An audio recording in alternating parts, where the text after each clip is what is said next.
প্রিয় দর্শক, আসসালামু আলাইকুম।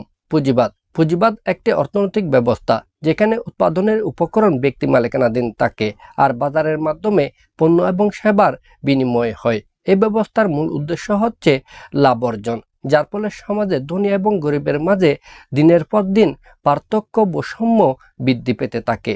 পুঁজিপতির পরিচয়। পুঁজিপতি বলতে বোঝানো হয় সেই ব্যক্তি যিনি বিপুল পরিমাণে অর্থ এবং সম্পদের নিয়ন্ত্রণ করেন এবং উৎপাদন এবং বাণিজ্যে প্রধান ভূমিকা রাখেন। তারা ব্যবসা, শিল্প, প্রযুক্তি এবং বিনিয়োগ খাতে নেতৃত্ব দিয়ে থাকেন। পুঁজিপতির কলাকৌশল। পুঁজিপতিরা বিভিন্ন পন্থায় তাদের ব্যবসা বিস্তৃত করেন এবং লাভ বৃদ্ধির চেষ্টা করেন। যেমন 1. বাজার দখল। প্রতিযোগিতামূলক মূল্য নির্ধারণের মাধ্যমে ছোট প্রতিষ্ঠানগুলোকে বাজার থেকে সরিয়ে দিয়ে তারা একছত্র ব্যবসা বাণিজ্য পরিচালনা করার জন্য নানা ধরনের প্রচেষ্টা অব্যাহত রাখেন। 2. ব্র্যান্ডিং এবং বিজ্ঞাপন।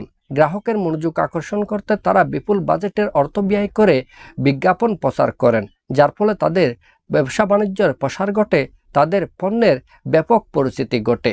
3. অভ্যন্তরীণ মুনাফা বৃদ্ধি।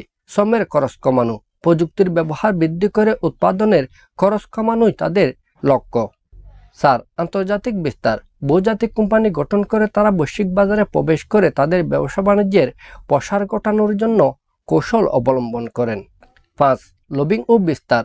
রাজনৈতিক এবং নীতি নির্ধারকদের সঙ্গে সম্পর্ক তৈরি করে তারা নীতি নির্ধারণে প্রভাব বিস্তার করে থাকে।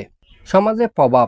এ পদ্ধতির মাধ্যমে যেমনিভাবে অর্থনৈতিক অগ্রগতি ঘটে, তেমনিভাবে সমাজে এর নেতিবাচক দিকও দেখা দেয়। যেমন 1. আয় বৈষম্য বৃদ্ধি পায়। 2.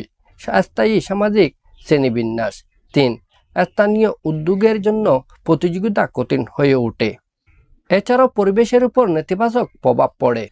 পরিশেষে বলা যায়, পুঁজিবাদ এবং পুঁজিপতির কলাকৌশলগুলি আধুনিক অর্থনীতির অন্যতম চালিকা শক্তি হলেও তা যাতে সমাজের সর্বস্তরের মানুষের কল্যাণার্থে ব্যবহৃত হয় সে বিষয়টি আমাদেরকে নিশ্চিত করতে হবে, যাতে করে সমাজে ধন বৈষম্য বৃদ্ধি না পায়, সমাজে সামাজিক শ্রেণীবিন্যাসের ভারসাম্য প্রতিষ্ঠিত হয়।